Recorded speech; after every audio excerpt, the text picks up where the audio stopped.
SQL मध्ये functions काय आहे आणि कोणते-कोणते प्रकारचे फंक्शन्स आहेत ते आता आपण बघूया. जिथे की आपल्याला बऱ्याचशा वेळा असे रेडीमेड फंक्शन्स म्हणजे जे काही कॅल्क्युलेशन्स किंवा ऑपरेशन्स आहे ना, ते आपल्याला लिहायची गरज नाही. रेडीमेड फंक्शन्स अवेलेबल असतात. फक्त ते आपल्याला यूज केले तरी आपले काम होऊ शकतं. तर ते आता आपण बघूया फंक्शन्स काय असतात. Functions are operations that are usually perform on the data to facilitate conversion and manipulation. म्हणजे वेगवेगळं कन्व्हर्जन करायचं असेल डेटाचं किंवा मॅनिप्युलेशन करायचं असेल, तर ते बरेचसे असे कामं जे असतील ते रेडीमेड अवेलेबल फंक्शन्स असतात. म्हणजे कसं असतं ना, की काही वेळेस आपल्याला काही कॅल्क्युलेशन करायचे, तर आपल्याला मॅन्युअली काही फॉर्म्युलेज लिहावं लागतात. म्हणजे जे आपलं एक्सेलमध्ये वगैरे होतात वगैरे त्या टाइपचे. परंतु इथे तशी गरज नाही. इथे रेडीमेड फंक्शन्स अवेलेबल आहे. ते आपण यूज करू शकतो. आता जसं की एक्झाम्पल आपण एक ट्रिम फंक्शन बघितलं होतं. प्रॅक्टिकली पण बघितलं होतं. ट्रिम जर बघितलं तर राइट साइडची स्पेस रिमूव्ह करतं आणि अजून बरेचसे असे बाकीचे फंक्शन्स आहेत. तर फंक्शनचा प्रॉब्लेम काय आहे ना, फक्त functions are very specific to the system.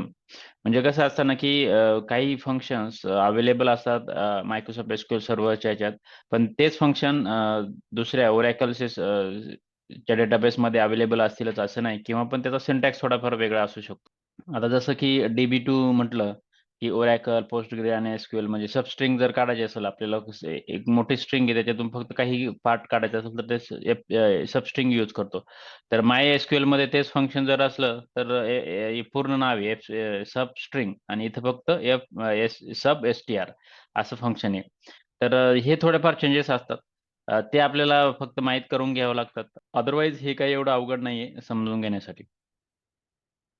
तर आता टाइप्स कोणते-कोणते? आता पहिले टेक्स्ट फंक्शन आहे. म्हणजे जो काही डेटा आहे, जो आपला टेक्स्ट फॉर्मॅटमध्ये आहे, त्याच्यात वेगवेगळं मॅनिप्युलेशन करायचं जर असेल, तर टेक्स्ट फंक्शन्स आपण यूज करू शकतो. जसं की ट्रिम करू शकतो, अप्पर केस, लोअर केस करू शकतो, सबस्ट्रिंग करू शकतो, पॅडिंग करू शकतो. असे बरेचसे फंक्शन्स आहेत. ते आपण बघूया one by one. Numeric functions असतात जे मॅथेमॅटिकल ऑपरेशन्स परफॉर्म करतात. म्हणजे ॲडिशन, मल्टिप्लिकेशन हे नॉर्मल आहेत. परंतु बाकीचे जे मॅथेमॅटिकल ऑपरेशन्स असतात, जसे की साइन, कॉस, टॅन वगैरे असे जे मॅथेमॅटिकल ऑपरेशन्स आहेत, ते आपल्याला रेडीमेड फॉर्म्युले अवेलेबल आहे, फंक्शन्स अवेलेबल आहे. ते आपण यूज करू शकतो. आणि दुसरा एक प्रकार असतो डेटा अँड टाईम फंक्शन. म्हणजे आपला जो काही डेटा आणि टाईम फॉर्मॅटमध्ये असेल, त्याच्यात त्यावेळेस आपल्याला भरपूर मॅनिप्युलेशन करायचे असतात. म्हणजे की आपल्याला काही 2 तारखा असतील, 2 डेट्स असतील, तर त्या 2 डेट्समधला फरक काढायचा आहे. म्हणजे किती दिवसाचा फरक आहे, किती महिन्यांचा फरक आहे. जर असे सबट्रॅक्शन वगैरे करण्याची वेळ आली, तर आपल्याकडे रेडीमेड डेटचे फंक्शन आहे, ते आपण यूज करू शकतो. डेटमधून फक्त मंथ काढायचं आहे आपल्याला किंवा इयर काढायचं आहे किंवा फक्त डेज काढायचं आहे. तर अशा पद्धतीचे जे पण फंक्शन्स आहेत, जे आपण यूज करू शकतो आणि त्यानुसार आपण ते फंक्शन्स यूज करू शकतो. फॉर्मॅटिंग फंक्शन असतात जनरेट युजर फ्रेंडली आउटपुट म्हणजे आपल्याला काही डेटा असतो तो एकदम रॉ टाइपचा असतो. पण आपल्याला जर तो व्यवस्थित फॉर्मॅटेड वेमध्ये दिसायचा असेल युजरला दाखवायचा असेल, तर आपण ते फंक्शन्स यूज करू शकतो. आता करन्सी एक एक्झाम्पल आहे, की डिस्प्ले लोकल करन्सी डेटा म्हणजे माझ्याकडं करन्सी आहे रुपीज ही करन्सी आहे आपली. पण आपल्याकडे डेटा जर आपल्याला यूएस डॉलरमध्ये दाखवला, तर तो आपल्याला लवकर समजत नाही. मग आपण ते कन्व्हर्जन करत बसणार वगैरे. पण त्याच्याऐवजी आपण तो रुपीजमध्ये कन्व्हर्टेड असला डेटा तर तो सोपा जाईल आपल्याला. म्हणून असे फॉर्मॅटिंग आपण करू शकतो. काही सिस्टम फंक्शन्स असतात. DBMS specific information, user login information म्हणजे कोणी लॉगिन केलेलं आहे, त्यांचं युजर नेम, पासवर्ड काय असतात वगैरे अशा त्या पद्धतीचे फंक्शन्स असतात, जे आपण यूज करू शकतो. मोस्टली डेटाबेस ॲडमिनिस्ट्रेटर लोकं हे फंक्शन्स जास्त यूज करतात. तर आता हे आपण वन बाय वन बघूया. आपल्याला मी सांगितलं जसं की text manipulation function works on text on character columns. मग अपर केस करा, लोअर केस करा. तर असे वेगवेगळे जे प्रकार आहे किंवा फंक्शन्स अवेलेबल आहेत, ते हे आहेत. लेफ्ट ऑर सबस्ट्रिंग म्हणजे कॅरेक्टर्स फ्रॉम लेफ्ट म्हणजे एखादी स्ट्रिंग व्हॅल्यू एखादा शब्द आहे त्याच्यातून फक्त काही वर्ड्स फ्रॉम लेफ्ट काढायचे आपल्याला तर ते करू शकतो. एखाद्या स्ट्रिंगची लेंथ काढायची असेल तर ते लेंथ फंक्शन आहे. लोअर फंक्शन जो अप्पर केस लेटर असतात ते लोअर करण्यासाठी आणि लोअर केस अप्पर करण्यासाठी अप्पर हे फंक्शन आहे. ट्रिम, ट्रिम हे लेफ्टची स्पेस ट्रिम करण्यासाठी आणि हे ट्रिम आहे ते राइटची स्पेस काढून टाकण्यासाठी आहे आणि ट्रिम म्हणजे दोन्ही बाजूची स्पेस रिमूव्ह करतं. साउंडेक्स जे आहे ते return soundex code for a string म्हणजे हे बरं खूप रेअरली यूज होतं. परंतु याचा पण उपयोग होऊ शकतो जेव्हा कधी आपल्याला मॅथेमॅटिकल ऑपरेशन्स करायचे आहेत तेव्हा. आता डेट अँड टाईम फंक्शन्स बघूया. जिथे आपले जे मॅनिप्युलेशन आहे ते डेट आणि टाईम कॉलम वरती वर्कआउट होतं. तर एक्झाम्पल काय आहे? Extracting a day, week or month from a date. म्हणजे एक पूर्ण डेट आहे त्याच्यातून फक्त आपल्याला डे काढायचा आहे, वीक काढायचा आहे किंवा मंथ काढायचा आहे. Displaying only day, month or day, year etcetera असे काही करायचे असेल तर आपण करू शकतो. आता तुम्ही बघू शकता की डेट पार्ट म्हणून एक फंक्शन आहे. पर्टिक्युलरली आपल्याला इथं इयर काढायचं आहे. एक्झाम्पल आहे. फक्त इयर काढायचं आहे, बट ह्या मॉडिफाईड डेटमधून तर आपण हे फंक्शन यूज करू शकतो. टू डेट जर असेल तर स्ट्रिंग असेल तर ती डेटमध्ये कन्व्हर्ट करण्याची गरज पडते. इयर, मंथ आणि डे. इयर काढायचं असेल फक्त एका डेटमधून तर आपण इयर देऊ शकतो. मंथ फक्त काढायचं असेल तर मंथ देऊ शकतो आणि डे द्यायचं असेल तर डे. तर अशा पद्धतीने हे टाइप्स ऑफ डेट फंक्शन्स आपण यूज करू शकतो. जे की भरपूर युजफुल असतात जेव्हा कधी आपण डेट टाईम कॉलमवर काम करतो तेव्हा. आता आपल्याला न्यूमेरिक फंक्शन्स बघायचे आहे, की जिथे की न्यूमेरिक फंक्शन जे होते आपले तिसरा प्रकार जो आहे फंक्शनमध्ये तर मॅनिप्युलेट न्यूमेरिक डेटा म्हणजे जो काही नंबर फॉर्मॅटमध्ये डेटा असेल, त्याच्यावर वेगवेगळे ऑपरेशन्स परफॉर्म करायचे असेल, तर आपण हे न्यूमेरिक डेटा करू शकतो. जसे की अल्जेब्रिक, ट्रिग्नोमेट्रिक और जिओमेट्रिक कॅल्क्युलेशन्स हे करण्यासाठी आपण हे फंक्शन्स यूज करू शकतो. आता यातले थोडेफार जे फंक्शन्स अवेलेबल आहेत ते ए-बी-एस आहे ते ॲब्सोल्यूट नंबर रिटर्न करतं. साइन, कॉस टॅन वगैरे असे जे फंक्शन्स आहे मॅथेमॅटिकल ते सर्व अवेलेबल आहेत. आपण जसे पाहिजे तसे यूज करू शकतो आणि हे फंक्शन्स मॅथेमॅटिकल असल्यामुळं जेव्हा कधी आपण थोडं स्टॅटिस्टिकल ॲडव्हान्स लेव्हलला काम करतो, तेव्हा गरज पडते. शक्यतो याचा एवढा यूज होत नाही मॅथेमॅटिकल ऑपरेशन. जर तुम्ही डेटा सायन्स रिलेटेड प्रोजेक्ट्सवर काम करत असाल, तर यूज होतील. परंतु ॲज अ डेटा अॅनालिस्ट म्हणून तुम्हाला याचा खूप रेअरली यूज करावा लागेल आणि किंवा कधी गरज पण पडणार नाही. तर हे जे आहे ते फंक्शन्स रेडीली अवेलेबल आहेत, जे आपण यूज करू शकतो. आता आपण थोडे टेक्स्ट मॅनिप्युलेशन फंक्शन्स हे जे प्रॅक्टिकली आहे ते बघूया.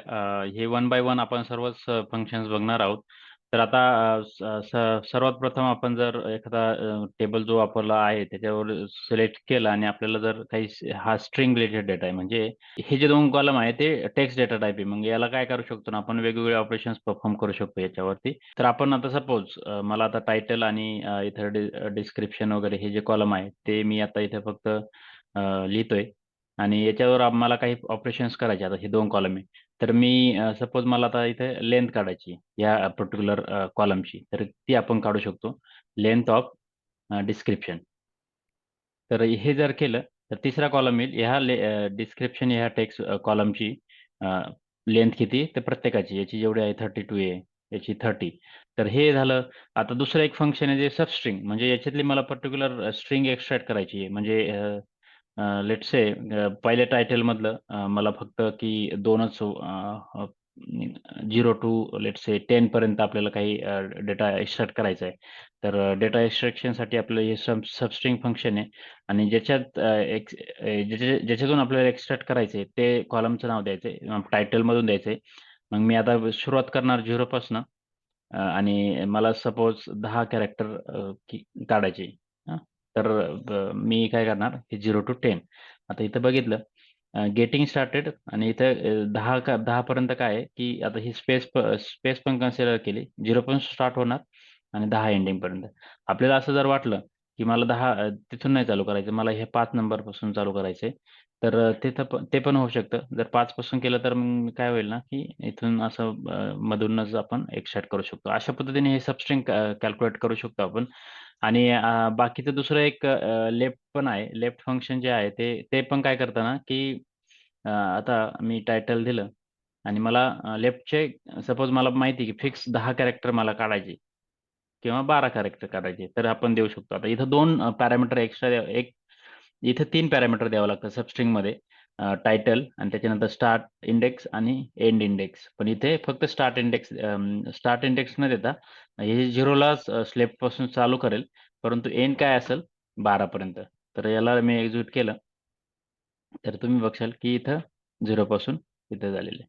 म्हणजे मला असं वाटलं की मला फक्त 2च कॅरेक्टर एक्स्ट्रा करायचे तर हे आपण करू शकतो.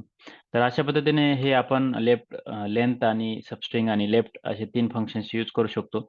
आता मी एक ट्रिम फंक्शन पण ऑलरेडी घेतलं होतं जे की सिलेक्ट स्टार फ्रॉम मी एक लोकेशन हा एक टेबल आहे. त्याच्यात मी तुम्हाला सांगितलं इथं काही स्पेस आहे. आता फ्रँकफ्रंटला मी जर कॉपी केलं ना, तर इथं जेव्हा तर एवढी स्पेस एक्स्ट्रा आहे. तर ही स्पेस काढून टाकण्यासाठी आपण काय करू शकतो ना, ट्रिम करू शकतो. म्हणजे याला मला राईटला काही तर आर ट्रिम हे फंक्शन यूज करू शकतो आणि तिथे म्हणू शकतो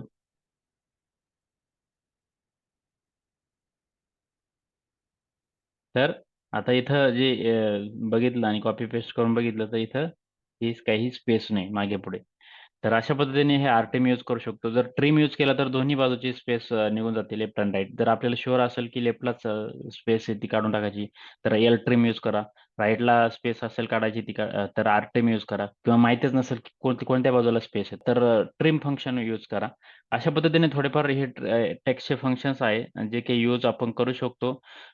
जशी-जशी आपल्याला गरज असेल तसे आपण हे फंक्शन्स आपल्या डेटा मॅनिप्युलेशनसाठी यूज करू शकतो. आता आपण काय करू ना, की आपण आता ते डेट मॅनिप्युलेशन फंक्शन जे आहे ते बघूया. आता डेट मॅनिप्युलेशन फंक्शनमध्ये जर बघितलं तर आपल्याकडे आता डेट कॉलम जर असलेले भरपूर टेबल आहे इथे ॲडव्हेंचर वर्क्समध्ये. तर त्यातल्या त्यात एक सेल्समध्ये सेल्स ऑर्डर डिटेल हा एक टेबल आहे. अ, किंवा सेल्स ऑर्डर हेडर हा टेबल आहे. जर याला रन केलं तर तुम्ही बघशाल की इथं 2-3 डेटच्या फील्ड्स आहे, ज्या आपण यूज करू शकतो. तर काय करायचं ना, की आता यासाठी मी असं म्हटलं, की मला आता हे सर्व डेट तर नाही पाहिजे लगेच. मी आता काय करणार ऑर्डर डेट, ड्यू डेट आणि शिप डेट हे हे करणार आहे.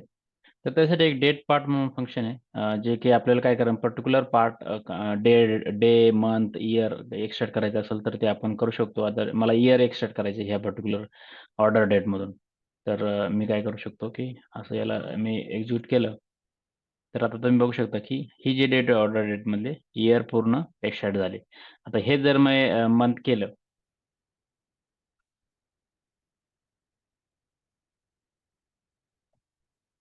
आणि याला रन केलं, तर त्यातला मंथ एक्सट्रॅक्ट होईल आणि वीक पण एक्सट्रॅक्ट करू शकतो, डेज पण एक्सट्रॅक्ट करू शकतो. फक्त हा पॅरामीटर चेंज होतो. आता एक दुसरं एक फंक्शन जे आहे ते डेट डिफरन्स म्हणजे 2 डेटमधला डिफरन्स. आता मला जर ह्या 2 डेटमधला डिफरन्स काढायचा आहे, शिप डेट आणि ऑर्डर डेट. तर काय करायचं ना, की मला इथे याच्यातला इयर डिफरन्स काढायचा आहे की मंथ काढायचा आहे. तर सपोज मला मंथ काढायचा आहे डिफरन्स. तर मी काय देणार एकतर ship date, comma order date. हे जर मी केलं आणि रन केलं याला, तर तुम्ही बघू शकता की इथं किती फरक आहे -1चा. म्हणजे ही जी डेट आहे आणि ही डेट आहे याच्यात 1 दिवसाचा फरक आहे. काही डेटमध्ये 0 आहे. तुम्ही बघू शकता इथे. तर अशा पद्धतीने हे आपण डेट पार्ट, डेट डिफरन्स हे फंक्शन यूज करू शकतो. बरेचसे अजून डेटच्या रिलेटेड भरपूर फंक्शन्स आहेत, जे हेल्पची कमांड आहे. तुम्ही किंवा डॉक्युमेंटेशन जर बघितलं SQLचं तर त्यात अवेलेबल आहे. तुम्ही ते यूज करू शकता. थोडंफार Googleवर सर्च करा, की कोणते टॉपिक्स असतात, फंक्शन्स कोणते, स्ट्रिंग फंक्शन्स कोणते, डेट फंक्शन्स कोणते, ते तुम्हाला युजफुल असतील.